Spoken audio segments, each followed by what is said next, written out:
What's up, everybody? This is Christian Sands, and welcome to the Sandsbox Live Edition. We are here at the Monterey Jazz Festival, and I'm so excited because we have some incredible guests. It's great to be in person this year.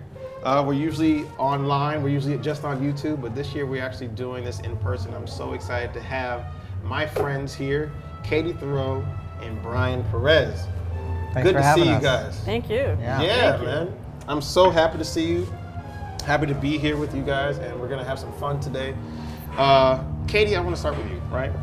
So, you grew up in LA, a place that is full of creativity, right? I mean, you have film, television, composition, arranging, pop music, palm trees. You know, like it's such a great environment, right?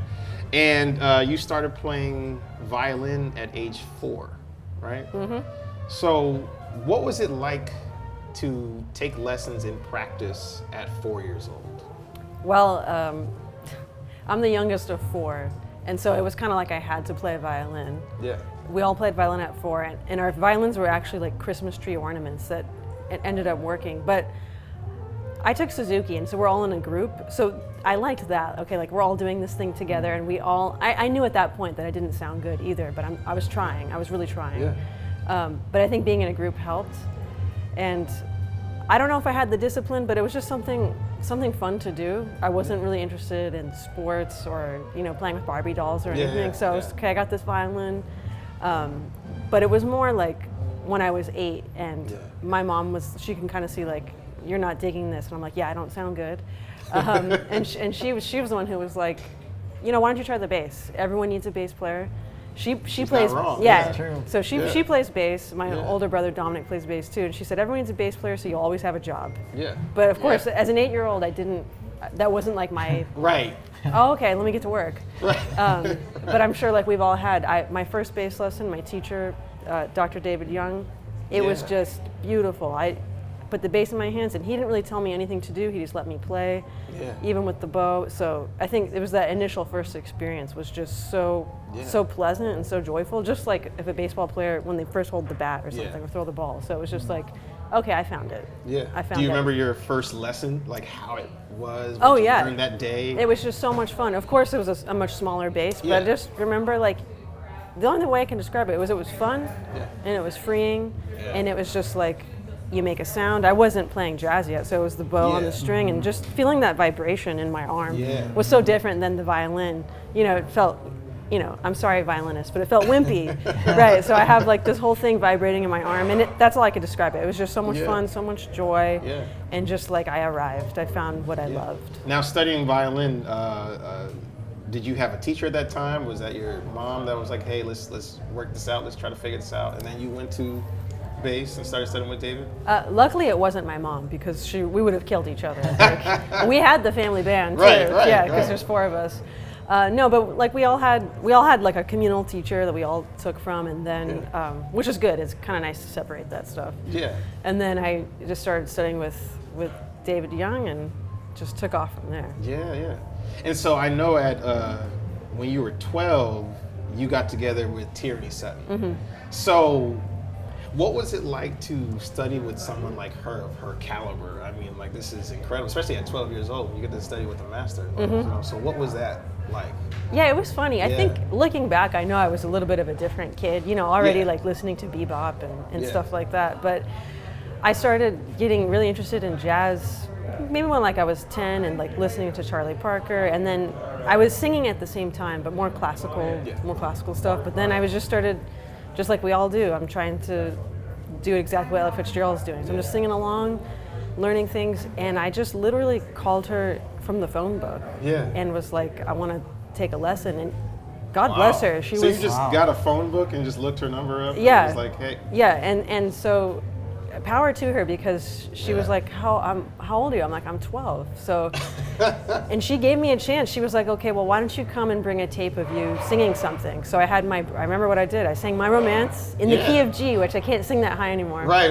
But I had my brother Dominic play bass. My other brother was playing guitar. And I played this tape, and she might have like maybe done some call and response, and she was like, okay, let's do this. So, I mean, I don't know if someone came to me and was like 12 years old now and say, hey, I want to study, but Yeah. of course I would now because she gave me a chance. Absolutely, absolutely. Yeah. So now, when you called her and she said, "Hey, let's do this," so obviously you knew who she was at that time. Too. Yeah. Now, were you like, "Oh man, I'm studying with Tierney," and like, was there a point in your childhood development, in your musical development, that you were like, "I want to do what she does. I want to be exactly what she does. Like, how do I do that?" And did she teach you how to do that? Oh yeah. I mean, just like you both. I mean, everything she did in town, I would go see, and because I was a little kid, or actually there was no rules, so I would just sit at the bar and watch all her performances. Yeah. But I wanted to be able to do. She was improvising. I loved all the tunes she sang and the arrangements. But I don't think as a kid I was like, oh my gosh, it's Tierney. I just thought I want to make her proud. I want to do that, and I want to work as hard as I can. Yeah. Awesome. And now, Dr. Perez. Yes. Okay. So you are the assistant professor and director of jazz woodwinds at TSU. That's correct. And I know of your career outside of school. I know the recordings, the compositions, the arranging with people like Quincy Jones, Kirk Whalum, just so many amazing people. But looking you up, I researched a little bit more of you, and just typing your name. I don't know if you typed your name into Google. Not lately. Okay. So I typed your name into Google, and of course, TSU comes up, your website comes up, your Instagram page comes up, which is good. awesome. I'm glad that's all working. That's all. But also, there's a website that comes up that is so funny to me, and it's called ratemyteacher.com. Oh, really? Okay. Yes. I haven't seen that one. Oh, man. I don't know that I want to. Well, I mean, so, you had, there's a few students that had rated you, and so I looked at it and I clicked on it, right? Because, of course, I'm going to click. Okay. And have no fear. Okay. 5 out of 5 quality. All right. Right? You 100% would take your class again. All right. Yeah. A level of difficulty is 4, so I'm assuming it's out of 5. So we gotta get that up. Absolutely, but overall, you're awesome, and it gave it a little emoji with the sunglasses and the smiley face. All right. So I think that's a good That's sign. reassuring. Right. So let me ask you this: what makes a great teacher? I think that it's a balance between knowing what the student needs to know, and then understanding if you have the ability to work with a student one-on-one or in smaller groups, to know what their pace needs to be. You know, if you push someone too hard who's not ready for it, then that'll discourage them. If you don't push someone hard enough who's already progressing, then they're not you're not doing them service. So I think it's kind of developing that relationship with students and understanding what they need, not only as a musician but as their personality. Do they need to be pushed a little more, or do they need to be supported and make sure reassured that they are valued. And so I think that's a good quality. So now, what is your style? Are you more of a fire and brimstone kind of? I mean, because it said difficulty of 4 now. Okay. So I'm just checking. Are you more of a fire and brimstone kind of guy, or are you more of a hey, do these homework assignments and then you'll be cool, or just kind of hands off there? I think my opinion of me and my students' opinion of me might be a little different. Well, you got the awesome with the eyeglasses, right. So you're fine. I feel like I am more open and relaxed, but I think sometimes when I think I'm doing this, I'm actually doing this. So I think I try to be real with the students too, because you go out to a rehearsal and watch somebody working with their band, and it's not always roses and cherries. So I think you also have to bring that into there too. Is there any time where you have some students that are playing, say their own little gig or whatever, and you've shown up and they've immediately straightened themselves up and okay, now we have to really pay attention and play? Does that happen to you? I haven't seen that aspect of it, but I think I have seen it, the appreciation that I've taken the time out of my schedule to check them out. Yeah, that's beautiful. That's beautiful. Yeah. So what also it reminds me of is one, in the classroom we have the instructor, but also out of the classroom we have. I'll wait for that.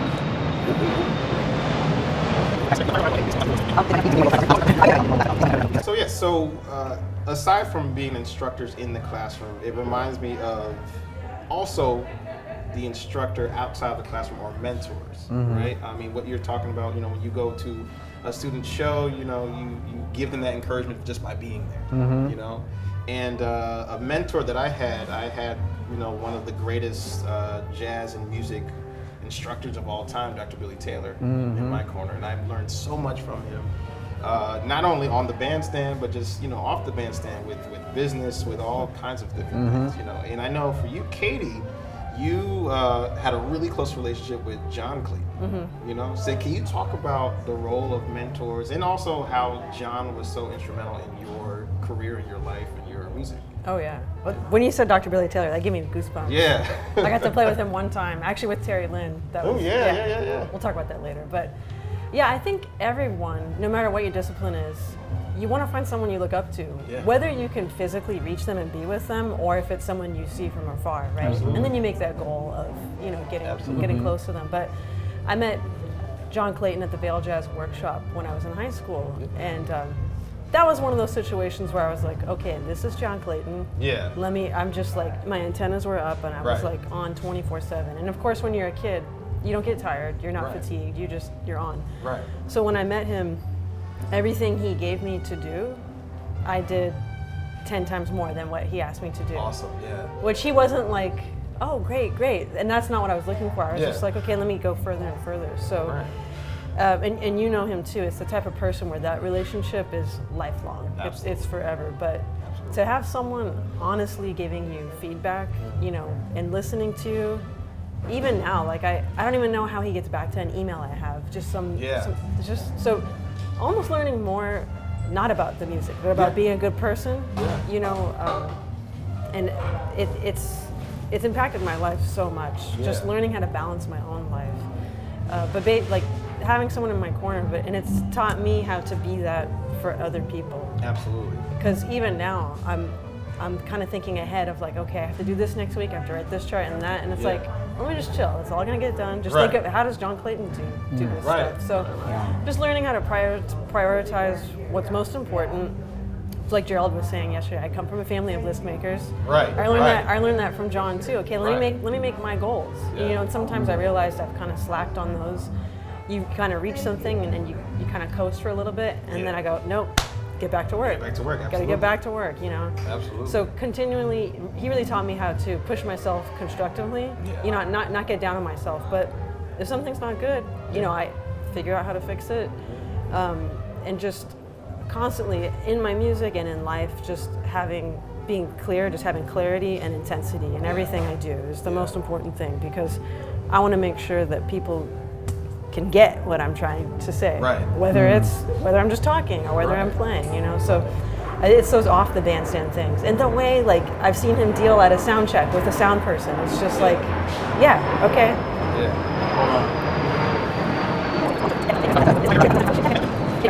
I've seen him in a sound check, and the sound's not right, but he's not yelling at somebody, and he's not getting, you know, mixed up. He just tells him exactly what he wants, really kindly, and then it's. Because you're going to see these people forever, right? So just those life lessons, just basically how to be a good person and take care of the music. That's your business. Absolutely. Was there any time where you saw John under pressure and you saw how he adjusted to it, and you were like, that's what I need to do. Like that's how I should do that. Oh yeah, we just did a rehearsal and a concert last week for Quincy Jones, and he was directing it. He was directing it, and it's like, you know, the charts may not be perfect, so it's like, and things don't line up, and so you kind of see him for a second, and then it's that moment of clarity and calmness, and then it's fine. Yeah. I mean, it's an amazing experience to be under, you know, these true leaders of not only the music, but just of education on different levels, you know, from just strictly on a music basis, but also personally, like we're talking about, you know, and watching them. I mean, I used to watch Dr. Taylor just deal with different things and different people calling him at the same time, pulling him in different positions in different places, and he's just totally cool, you know, do his tie up, fix his glasses, and just walk out the house and like just kill it. You know, so awesome. But you know, they've created these spaces for us to thrive in and to express ourselves you know, and we do the same thing for our students as well, you know. So it's such an amazing feeling to have that mentorship. Yeah. You know, whether we are the mentors or we were mentored, you know, I mean, it's all a part of the history, which is such a beautiful thing. Yeah. And for you, Brian, speaking of history, you are a instructor at one of the top HBCUs in the country. You know, and I mean, and also Houston, which is like, I mean, every musician that comes out of Houston sounds ridiculous. You know, and I got to hear your kids yesterday, and they just sound awesome. Yeah, they've been putting a lot of work in. Absolutely. But, you know, HBCUs, other than standing for academic excellence and beyond, it also, there's a culture with music that is heavily a part of the HBCU. I mean, you know, you're talking big bands, you're talking about marching bands, drum lines, step teams. I mean, you know, School Days with Spike Lee. Beyonce did her concert at Coachella a couple years ago. You know, so how does it feel being on faculty and being a part of that legacy of HBCU music program? Yeah, I mean, it's a really amazing experience. I feel very blessed to be able to be part of Texas Southern. I also have a really great team of people working with me from Houston, and just really incredible musicians. So it's just been great to be able to be immersed in just a culture of amazing musicianship and history. You know, we've had like Arnett Cobb used to live down the street from us and would come down to the school and share his knowledge. You know, Andre Hayward stops by whenever he can. Just all sorts of, Kirk Whalum and Shelley Carroll was just there, and Quincy Davis would stop by last weekend. And so, you know, it's just such a hub of a bunch of different cultures and just a lot of musical excellence. So I feel really blessed that, you know, we just have this, you know, huge support system outside of the academic walls. Absolutely. So. Absolutely. And then now you also have this partnership with the Monterey Jazz Festival as well. Can you talk a little bit about that? Yeah, so we're partnering with the Monterey Jazz Festival, and so it's a partnership to help increase diversity amongst, you know, jazz festivals and jazz education. Absolutely. And I think that it's really great that they're partnering with us and kind of help getting the word out and really highlighting people that don't always get highlighted. Absolutely. And I've seen a lot of movement lately with that, especially with like the jazz education work. I've seen people working more with that. I work closely with the African American Jazz Caucus. They've been doing a lot of work.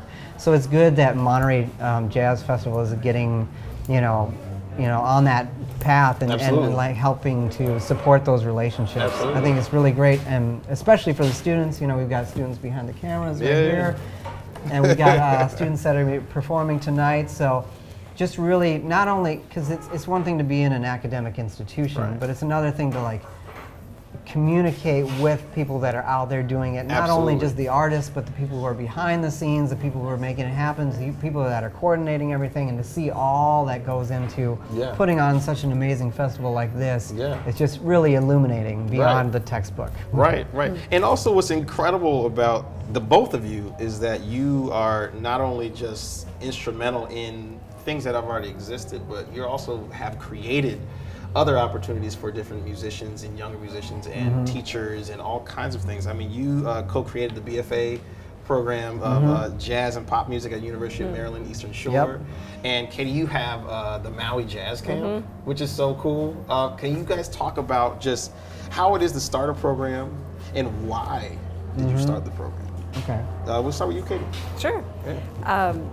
So my grandma lives in Maui, and I went to visit her, and you know, I'm all about business, Dr. Billy Taylor. Right, that's it. So I was like, oh, well, I'm not just going to take a vacation. Let me do a gig too. So I was able to bring the trio over, and when we were doing this performance, there was someone from the Hawaii Tourism Authority, and his name's Bryant Neal, and he came up to me and he's like, I've always had this idea to have a jazz camp, and he was like, would you start it? Would you do that? I was like, yeah, of course. But I know if you guys ever been to Maui, it's a little laid back. And so I was kind of like, yeah, but probably never going to happen. And then he was on it, you know. So having to create, it, you know, it was really fun because having been in jazz camps, having taught at jazz camps, I'm kind of like, oh, this is an opportunity to take the best of everything. Absolutely. That I kind of want to impart. So creating a curriculum kind of from scratch was a lot of fun. Yeah. But also just the idea of it was to have the kids from Maui interact with kids from the mainland, from the 48 states, because it's really different there. It's kind of like in Monterey, how you have Salinas, and people don't really mix. So to just see instantly how all the kids, didn't matter where they were from, they just got together and it was all about the music. Was just beautiful. And then the other side of it, okay, we need to, where they're going to stay. Right. Who's paying for this? Right. All that administrative stuff. I learned so much. Yeah. And so, amazing opportunity. And next year, now we're able to, okay, we've done it twice, so now we're going to do a festival and also have an adult side and also have like a 2-day program for educators to come out and do like a small convention, for them. Yeah. You know, I always go big. Absolutely. Well, that's so cool. Yeah, but and learning, okay, learning what worked, what didn't work, and getting feedback. I'm not just going to not listen to. I'm not going to think it was great. Absolutely. Asking everybody how was this? How does it go? How was the timing? So. Absolutely. Yeah. So 2021. Yeah. That's it. Oh, yeah. 2022. Yeah, 2022. Okay. Right. Now, what about you? Well, with the BFA program, I think it was for me it was a need, because at that university at the time, there was only a K through 12 education track, and education can be right for some people, but it's not for everybody. And so I was seeing a lot of students get to like kind of a barrier where they either they had like some struggles where they couldn't continue down that track, and they would go down to the PWI down the street, or they wouldn't go anywhere at all, which is the worst case scenario. So I was talking with my colleagues and saying, what can we do to address this issue? And I said, we should start a jazz program where these students who have these talents outside of, a lot of times in academia, it's very focused on like Western art music, which is great, but it's not always the best for different people's talents. You have to have diversity in your student body, you have to have diversity within your programs, your academic programs. So it was created to give students another avenue for their talents, and created to give opportunities for talented young students. And I think it's important for educators to always be thinking about how you can move that curriculum forward. It's a lot of work. I'm not going to lie. Putting that through was a lot of work. Absolutely. It would have been much easier to just not do it. Right. But you have to like do that. And right now we're working on making jazz studies at our school, or a jazz history, like a general studies course, so that everybody in the university can study that. We're working on partnerships like this. We've got a partnership with the essentially Ellington with Vincent Gardner. We host that every year. So you always have to be thinking like, how can I enhance these opportunities for students? That's what it's all about. Absolutely. That's beautiful. That is so beautiful. And speaking of just enhancing and meeting the students where they are, Katie, before we wrap up, we're going to play a game after this, but Katie, your social media presence is incredible, right? I've been checking out your social media presence and everything you do you have Katie's Minute Tips, you have, I've written them all down, The Hump, which is great, Transcribe and Drive, which is awesome, you're just in your car transcribing things and driving. And then also the discoverdouble-bass.com, you're teaching bass on that too. So talk about online teaching. And I know it's different, of course, than teaching in person, but you've managed to do it in different ways. Can you talk a little bit about just how that affects people, how that affects the students, how's the feedback, all of that? Yeah, well, it's no lie. I really love teaching. I love connecting with people. I think because I love that everybody's different, and the way people learn is different from everybody. So that fascinates me. And my favorite thing is cracking that code and going, okay, because that works for them, and then I know that can maybe help somebody else. So that's like my favorite. It's like a puzzle. I like that. But it was really at the beginning of the pandemic. I hadn't done online teaching because people had asked before, but I was like, nah, how's that going to go? But then I started doing it, and I was like, wow, this really works. for my instrument, for bass and voice. I can't speak to other instruments, Yeah. but it was great to reach people that way. And I'm maybe no surprise either. I mean, I take notes and people get summaries, so it's like it's a real conversation, and I'm responsible, they're responsible. So I think that's why it works. And then also during the pandemic, before that, I mean, we're traveling all the time, and I love being in Europe. So I had this idea before to interview bass players wherever I was. If I was in Berlin, interview the bass player in the orchestra. Well, we couldn't do that, so I was like, I'm gonna do a podcast, and so that's how that started. And I've had Christian McBride, Larry Grenadier, Scott Colley. That's been fun to just, they want to share, and so it's nice. Now everybody can get this information. So that's been so much fun. And my tips online, I wanted to offer something else. You know, there's so much information online. Absolutely. Not saying that what I have is right, but maybe it might help somebody. So I just it's good. I mean, I was learning a lot. I was learning, okay, how do I split my mind so I can play bass and sing at the same time? I'm telling you, it's good. So I just wanted to offer something for free that everyone can access. Absolutely. Whether you play bass, sing, or whatever. So I just wanted to give good information out for free. That's absolutely. it. And then transcribing my car.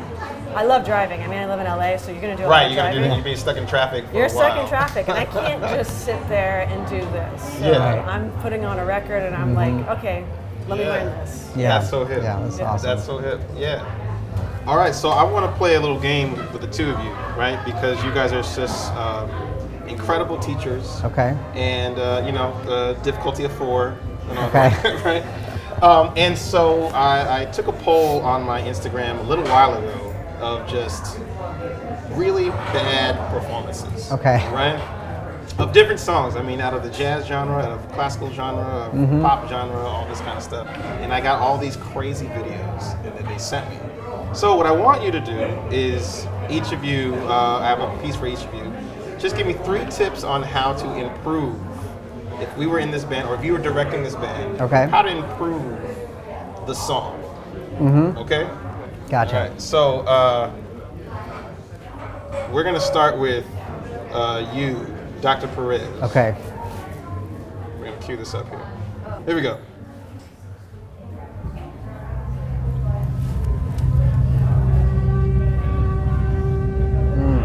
Yeah, it's classic.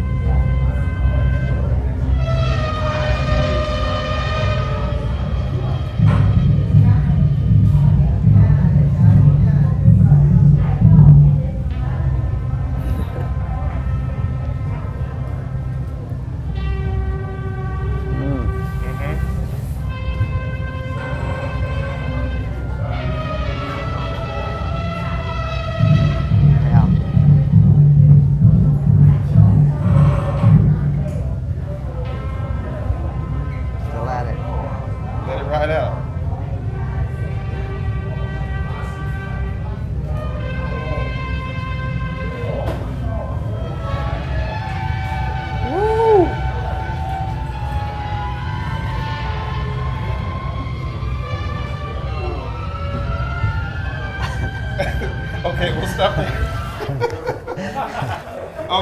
Okay. So they're 3 going tips. for it. I gotta They're get going it. Yeah, for that's right. So 3 tips on how to improve on what they've. Okay. Well, I always tell my students, especially in big band, it's probably the least sexy thing about jazz, but you have to have good intonation. Absolutely. You have to have good intonation. Absolutely. For me, intonation is that one thing that really separates you from a really strong band. Like you can be swinging your butts off, but if the intonation is off, it just sounds like you're one level below where you want to be.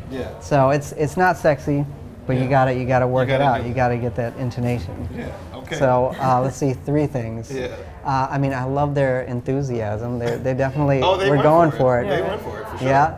I'd say know your range, you know, you're a vocalist, so, know where your range is. Make sure you're playing in your range, you're not going outside of it. Let's see. And then support. Always have that breath support. Okay. So you can hit the high notes. Okay. All right. Katie, you ready? Oh, yeah. Okay. This is a gentleman, you might have seen this already, but this is a gentleman that wants to sing 5 octaves. Okay. Right? So, Here we go. I'm gonna sing 5 octaves on the piano.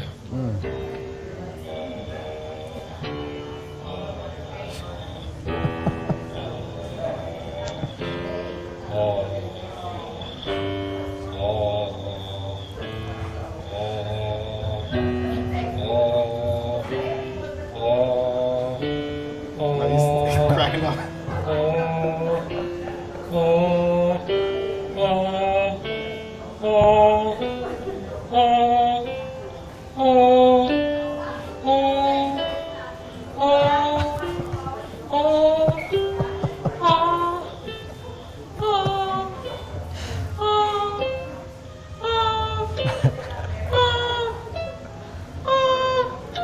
He's still going.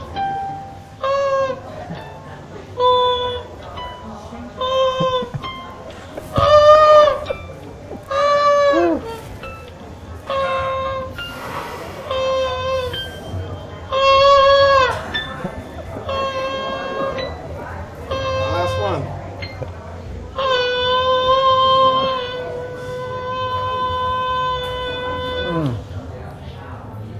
Wow. Yeah. Okay. I was kind of hoping at the end he would just magically get the last, just go up an octave. Hoping that you yeah. just get, that's the one. Yeah. Yeah. A little bit of what Brian said. Okay, Uh-huh. first of all, you got to know your range. But there was a point, like at that second octave, where that was his range. Yeah. Breath support and hearing it before you play it, or before you sing it, before it comes out of before it comes out of you. And I think that range, you could, I mean, of course, on any instrument, you can build your range. There's ways to do that. Absolutely. But yeah, I think breath support and really hearing the note before you go for it. Yeah. That would do it. Yeah. And just if that third, fourth, and fifth octave aren't happening yet, so. We'll get there. Yeah, We'll get there. but make a goal. Like I've had to do this. I remember a recording session. I don't have the highest voice, but D flat on the fourth line. Yeah. I needed to do that, so it just took me a week, and I just warmed up to it, and then it was in my register. Beautiful. Yeah. See, you guys are great teachers. You guys are actually better than me. All right, Brian, you ready for All right, this? yeah. Oh, there's more. There's more. All right, Oh, good. I have Bring a it few. on. Okay. And we can also edit out anything we don't want to do, but you know, I got some more for you. Here we go. Nice and short. Okay.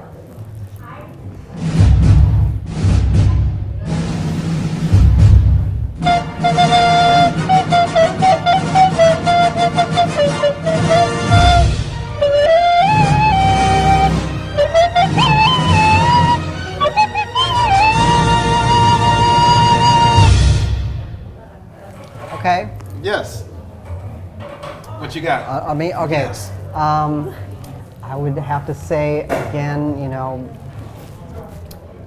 probably what you were saying before. You gotta hear your pitch before you play it. Mm-hmm. You know, and you have to have rhythm. You gotta have rhythm. Gotta count. You gotta be able to count. Yeah. I mean, I stress a lot with my students. You know, making sure that when you see a part on the page that you can clap it and count it. Yeah, I know for it sure. seems very rudimentary, but it's really important.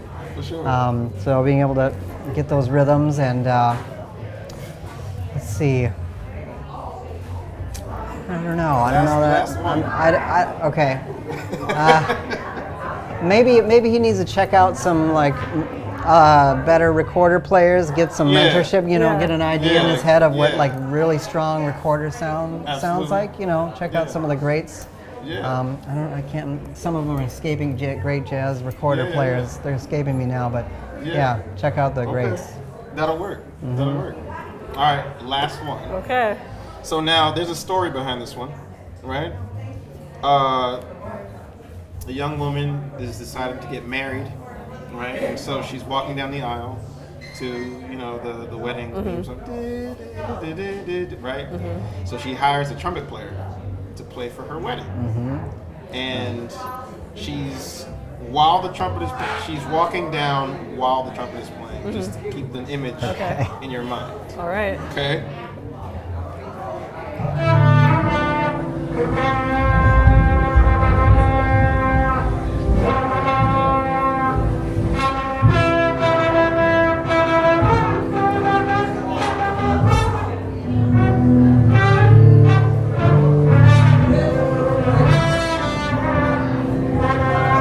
swing in there. Yeah, it's got a little swing. Got a little.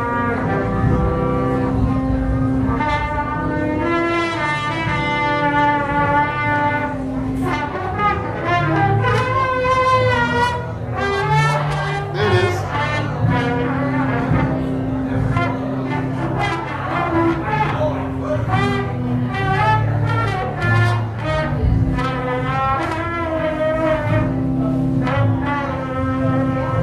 And she's at the altar.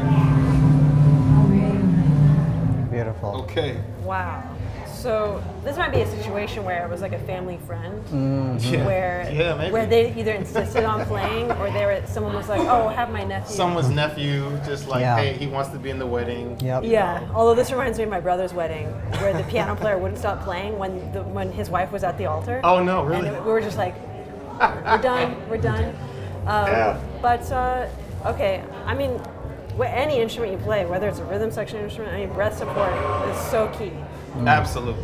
Even if the notes were wrong, just like you and Gerald were saying yesterday, it's like rhythm is most important. So loud and proud, right? That's right, Yeah. that's So right. breath support, maybe listening to the song, to the wedding To march. know how it goes. Yeah, because maybe they don't read music, and you know that's not everybody's bag. Absolutely. So listen to it, transcribe it. Yeah. So breath support, listening to it, and then the rhythm. Yeah. Yeah. Yeah. Yeah, I think Absolutely. those would be my three. Shit on that. Yeah. Exactly. Absolutely cool. Well, Yeah. thank you guys Thank very you. much. It was a pleasure to hang Yeah. out with you guys in the Sands box. Thank you to Katie. Thank you to Dr. Perez. Thank you. You know, I can't wait to see you guys again and play and Yeah. and be down at TSU. Yes. You know, we're gonna have some Let's fun. make that happen. Thank you guys so much. right. Till the next time. Yeah, thank you. Thank you. All right. Thank you. It was a pleasure. Appreciate it. Come on, dude. Thank you.